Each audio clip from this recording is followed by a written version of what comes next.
Hola, apreciados hermanos, bienvenidos a Perspectiva Bíblica. Hoy continuamos con los estudios bíblicos en el Evangelio de Lucas y hoy tenemos la lección número 4 que se llama El llamado al discipulado. Es una lección muy interesante. ¿Cómo estás, querido hermano? Contento de estar contigo estudiando el libro de Lucas, el Amén. médico amado. Amén. Oramos para que el Señor nos dirija. Oremos. Amante Dios, graba en nuestros corazones el mensaje de verdad y que podamos compartir lo que tú nos das para que tanto los oyentes y videntes de este programa como nosotros glorifiquemos tu nombre. En Amén. el nombre de Jesús oramos. Amén. Amén. El llamado al discipulado es un tema de gran importancia para nosotros porque precisamente la misión de Jesús cuando vino a la tierra se fundaba en gran parte, dependía en gran parte de crear una comunidad de creyentes, de fundar una iglesia a la cual le iba a dar una misión muy importante. Y la iglesia, por supuesto, consiste en discípulos. Y para entonces Jesús poder fundar su iglesia, él dependía de primero establecer un número de discípulos, personas bien preparadas para llevar a cabo la misión que él les iba a dar. Y entonces, por lo tanto, yo creo que es importante que comencemos hablando acerca precisamente de lo que es un discípulo. Vamos a ver una definición en pantalla. Un discípulo es una persona que estudia, sigue y defiende las ideas y opiniones de una escuela o de un maestro. Esa definición, Johnny, es una definición secular tomada de un diccionario. Y el único problema que yo tengo con esa definición, que así habla acerca de unas características que se pueden aplicar a los discípulos de Jesús, es que deja por fuera una parte muy importante de la ecuación. O sea, que no la explica muy bien, es la parte de Jesús. ¿Por qué es importante esa parte? Jesús es el centro. Jesús es el mensaje. Él es la verdad. Juan 14:6 lo hace claro. Yo soy el camino, la verdad y la vida. Nadie viene al Padre si no es por mí. La persona de Jesús es más que un personaje histórico, es más que un redentor. Él es la verdad, Él es el camino, Él es la vida. Así que ser discípulo de Jesús no es simplemente seguir las ideas que Él presentó, porque es bien claro, Rafael, a ver qué te parece esto, es bien claro que Jesús no estaba tan interesado en que hubiera una versión de todas sus ideas, para que la gente se las memorizara y esas ideas fueran la clave, sino que Él estaba más bien interesado en que hubiera 4 versiones para que nos presentaran 4 formas de verlo a Él. El propósito era enfocarse en Él y no en las verdades que Él enseñaba. Johnny, una de las cosas que debemos tomar en cuenta también que el discipulado cristiano no es como cualquier discipulado de la tierra, porque nosotros vemos que hay gente que son discípulos de seres humanos, por ejemplo, discípulos de algún intérprete musical. Son personas que son capaces de viajar de un país a otro para ir a ver a su maestro y disfrutar de sus enseñanzas o desempeño musical, escuchar sus conciertos y aprender de esa persona. Hay otros que viajan al otro lado del mundo buscando algún crecimiento espiritual y otros que viajan también buscando entendimiento sobre negocios y sobre todo tipo de formas de cómo ganar dinero. Pero creo yo que una de las grandes diferencias entre esos discípulos y sus maestros con el nuestro es que todos esos son seres humanos que en realidad no tienen poder, no tienen trascendencia, no van más allá de su muerte, como en el caso nuestro Jesús sí la tiene, esa trascendencia, ese poder, esa perdurabilidad hacia la eternidad. Y entonces vamos a entrar en materia, vamos a comenzar a leer los pasajes en el capítulo 5 sobre cómo Jesús escogió sus discípulos. Por la pesca que habían hecho, el temor se había apoderado de él y de todos los que estaban con él.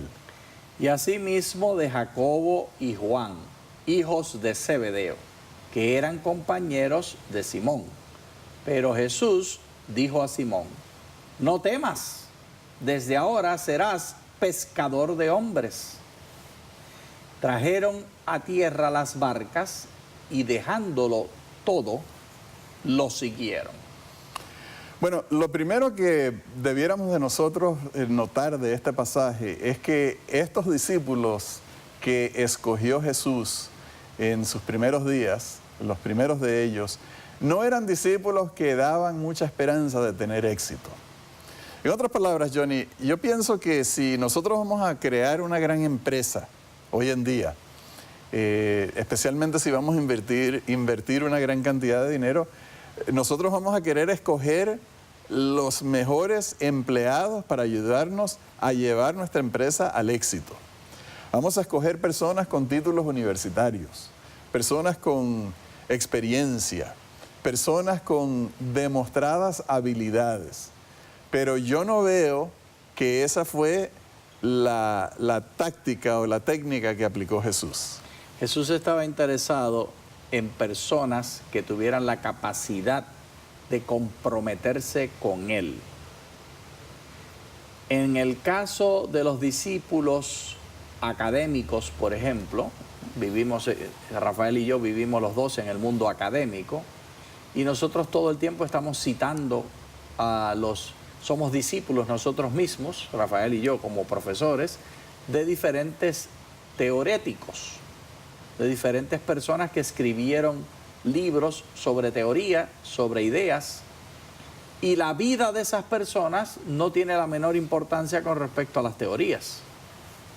Pero en el caso de Jesús, Jesús estaba buscando a personas que no estuvieran interesados en lo que Él decía simplemente, sino que estuvieran interesados en Él, que estuvieran dispuestos a seguirlo a Él, que estuvieran dispuestos a dejar casa, a dejar padres, a romper relaciones.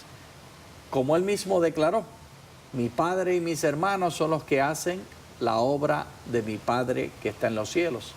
Y si Él decía eso de los discípulos decían eso de Él. En Mateo 10 dice claramente: el que no deja padre y madre en pos de mí, no es digno de mí. Jesús es más que un maestro. Él es el Salvador, Él es el Redentor. Y la cualificación era estar dispuesto a seguirlo a Él, dejarlo todo. No importa cuánta educación tuviera, cuán grotescos fueran, cuán incompetentes en su magisterio o en sus capacidades de enseñar. Bueno, eso es cierto, pero no es que Jesús no quería que ellos fueran talentosos o quería que no fueran talentosos, porque Él dice: yo os haré. Sí.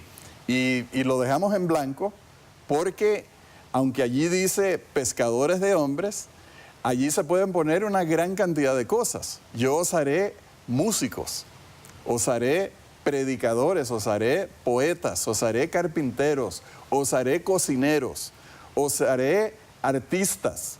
O sea que Jesús, al llamar a sus discípulos, estaba más bien interesado en lo que había en el corazón y no tanto en cuanto a su capacidad mental o a su capacidad manual, porque Él se iba a encargar precisamente de esa parte que a ellos les hacía falta. Pero entonces hay otro pasaje que nos da mayores explicaciones de a quienes llamó Jesús. Y vamos a leer en el capítulo número 6. En aquellos días, Él fue al monte a orar y pasó la noche orando a Dios. Cuando llegó el día, llamó a sus discípulos y escogió a 12 de ellos, a los cuales también llamó apóstoles. Simón, a quien también llamó Pedro, su hermano Andrés, Jacobo y Juan, Felipe y Bartolomé, Mateo, Tomás, Jacobo, hijo de Alfeo, Simón, llamado Celote, Judas, hermano de Jacobo, y Judas Iscariote, que llegó a ser el traidor. Bueno, Johnny, aquí hay algo que hay que notar. Primero, Jesús escogió personas que él sabía que tenían problemas de carácter.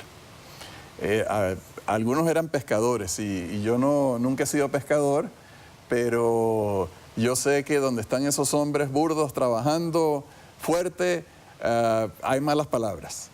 Hay lenguajes, hay actitudes, hay posiciones que se toman que no son precisamente, no son necesariamente actitudes cristianas ni palabras cristianas.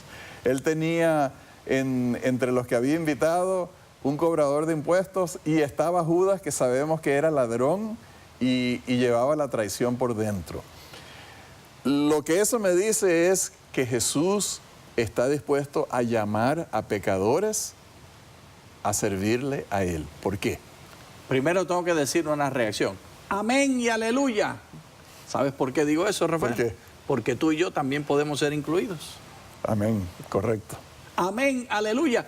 Usted también puede ser incluido. Usted está incluido.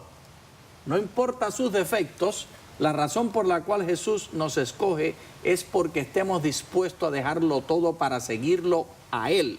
Y entonces, como Rafael le indicó muy claramente, y como dice, está escrito en Filipenses el capítulo 1 y el verso 6, estando persuadido de esto, que el que comenzó en vosotros la buena obra, la perfeccionará hasta el día de Jesucristo. Jesús te llama y Él perfecciona no hasta un momento antes de la segunda venida. Hasta el mismo día de la segunda venida Él está trabajando contigo. Y para que quede claro todavía aún más, lo leemos en el capítulo siguiente, el capítulo 2 y el verso 13 de Filipenses. Porque Dios es el que en vosotros opera, tanto el querer como el hacer por su buena voluntad. Mire usted, Dios le pone el deseo y le ejecuta la obra. Rafael, ¿qué nos toca a nosotros entonces? Nos toca estar con Él, entregarnos a Él 100%. Confiar. Sí. Vamos a leer una cita en el libro El deseado de todas las gentes acerca de esta parte del conocimiento de Cristo de las personas que Él llamó.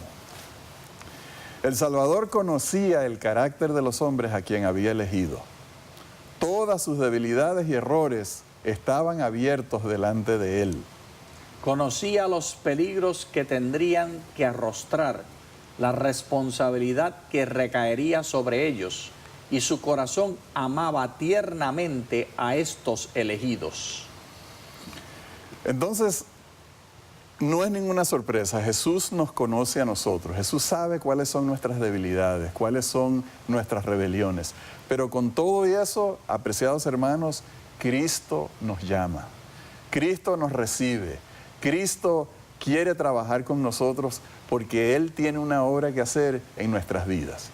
Y precisamente lo que Cristo hizo durante 3 años y medio fue que le fue enseñando poco a poco a los discípulos el poder de Dios. Una de las primeras lecciones que Jesús les enseñó a los discípulos era a considerar a Dios como el Padre Celestial, a enseñarles que ellos no eran huérfanos ni estaban solos en el mundo, sino que tenían un Padre Celestial. Y entonces Jesús, Johnny, fue enseñándoles poco a poco. Mira todas las lecciones que les dio. Les enseñó que Dios tenía la capacidad de multiplicar panes y peces. O sea que en ese sentido Dios tiene la capacidad de satisfacer nuestras necesidades físicas. Les enseñó que Dios se interesa por los dolores, las penas que nosotros sufrimos cuando Él se detenía para hablar con personas que estaban sufriendo, como por ejemplo la viuda que perdió a su hijo, que ella no lo llamó a Él, sino que Él se le acercó a ella para consolarla. Les enseñó que Jesús tenía el poder para calmar las tempestades y el poder para caminar sobre el agua. O sea, Cristo tiene poderes inimaginables para nosotros. Y les enseñó el poder de Dios para levantar a los muertos. O sea que Jesús llamó a hombres de caracteres deficientes, personas que no tenían capacidad en el momento que los llamó de fundar una iglesia. Pero Él les dio una educación, les dio, diríamos, una licenciatura o una maestría o un doctorado en fe en Dios. Y eso fue el plan de Jesús. No importa quién oiga el llamado, lo importante es que lo oigan y las personas estén dispuestas a seguir a Jesús. Yo quiero ese Jesús, ese es mi Jesús. Tú lo describiste al dedillo y sugiero que ese Jesús que tiene todas estas capacidades y todas estas características es el mismo Jesús tuyo y mío. Y lo mismo que hizo con los discípulos de antaño, en el tiempo bíblico, lo hace por nosotros hoy. Y exige lo mismo que exigió de ellos, entrega completa y cabal.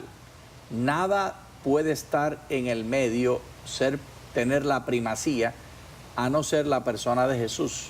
Y la pregunta clave entonces, Rafael, no es cuántas capacidades tenemos. La pregunta es, ¿cuál es nuestro cometido? ¿Estamos 100% entregados a Él? ¿Cuán dispuestos estamos de seguir el mandato de Jesús? Porque, Johnny, yo pienso que al igual que los discípulos que Él llamó en aquel momento, cuando Jesús nos llamó, por lo menos yo lo sé de mi persona, cuando Jesús me llamó a mí, yo no estaba capacitado, pero yo tenía la felicidad de haber encontrado la perla de gran precio. El primer amor que me impulsaba para seguir a Jesús. ¿Estabas tú capacitado cuando Jesús te llamó? Ay, bendito Rafael. No solamente no estaba yo capacitado en 1971, sino que no estoy capacitado en el 2015, el día de hoy. Bueno, todavía I am a work in progress. Soy un trabajo en camino. El Señor está trabajando en mí. No me veo capacitado y no me veré capacitado. Siempre me veré deficiente, esperando que el Señor ponga en mí y haga en mí y a través de mí, no por mí, sino a pesar de mí. Así que, perdona, yo estoy peor que tú. Bueno, no estoy capacitado pero hoy Johnny, también tienes que ser justo y reconocer que Dios ha hecho mucho progreso contigo. Gloria sea su nombre. Ok, o sea, si ha tenido éxito el Señor Jesús en tu vida. Lo más importante es enseñarme que no está en mí, que no depende de mí, depende de Él. Bien, entonces, todas estas enseñanzas de Jesús, toda esta cultura cristiana que Él les fue inculcando y que les modeló, no solamente fueron enseñanzas de palabras, sino también las modeló día tras día. Todo eso era con un propósito en mente. Jesús no quería solamente informar la mente, llenar el corazón de sentimientos nobles, de transformar caracteres de personas groseras a personas bien habladas, sino que Él tenía un propósito muy activo. Y vamos a leer eso en el capítulo 9 de los primeros versículos. Reuniendo a sus 12 discípulos, les dio poder y autoridad sobre todos los demonios y para sanar enfermedades. Y los envió a predicar el reino de Dios y a sanar a los enfermos. Les dijo, no toméis nada para el camino, ni bastón, ni alforja, ni pan, ni dinero, ni llevéis 2 túnicas. En cualquier casa donde entréis, quedad allí y de allí salid. Donde quiera que no os reciban, salid de aquella ciudad y sacudid el polvo de vuestros pies en testimonio contra ellos. Y saliendo, pasaban por todas las aldeas, anunciando el evangelio y sanando por todas partes. Johnny, aquí está el secreto de toda esa educación, el llamado al discipulado, el llamado para entregarnos a Cristo, la educación que Jesús nos da, toda esa transformación cristiana, toda esa fe que hace surgir en nosotros, tiene un propósito. Sí. No es pasivo ese propósito, sino muy activo. ¿Cuál es? El propósito es la salvación nuestra y la salvación de todos los que están alrededor nuestro. Dios tiene una pasión. Dios tiene una pasión en relación con todas sus criaturas. Él desea mantener una relación personal contigo. Su interés en ti, se le salen las babas pensando en ti. Estuvo dispuesto a abandonar el cielo y todas las riquezas para venirte a buscar a ti, porque sin ti el cielo nunca será igual. Con cada uno de nosotros Él cuenta y nos necesita y nos quiere y tiene pasión por nosotros. Y esa es la razón de todo el propósito de toda la empresa, buscar más discípulos porque Él tiene pasión por todos. Entonces, Johnny, el tema es que cuando Cristo nos llama a nosotros a formar parte de su pueblo, a ser sus seguidores, a ser sus discípulos, nos está llamando para que lo imitemos a Él. Correcto. Lo imitemos en palabra, lo imitemos en acción y seamos cooperadores junto con Jesús en la salvación de las almas. Ahora, siempre queda, Johnny, el pensamiento de que yo no estoy lo suficientemente capacitado como para la predicación del Evangelio. ¿Estoy en lo cierto o estoy equivocado? Pues sí, ahí era que yo estaba diciéndote que hasta el día de hoy me estoy preparando, que no estoy preparado. Yo sugiero que esa es la actitud de aquel que puede ser utilizado por Dios, porque la agenda es de Dios. El que se sienta demasiado seguro y quiera la agenda para sí mismo, más bien está incapacitado para la agenda, porque Dios es el que opera en nosotros tanto el querer como el hacer, pero Él solo lo hace si yo me entrego, si yo lo permito. Dios nunca, jamás violenta el libre albedrío del ser humano. Yo tengo que estar maleable, tengo que estar entregado, tengo que tener la capacidad de permitir que Él opere en mí. Si no, no soy útil para la obra.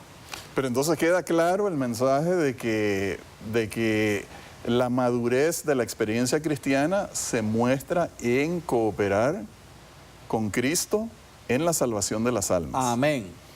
No podemos ser cristianos maduros o cristianos que estamos creciendo si nos estamos negando a cooperar con Jesús en la salvación de las almas. Pero siempre queda el pensamiento de que no tenemos capacidad, y yo pienso que eso es cierto.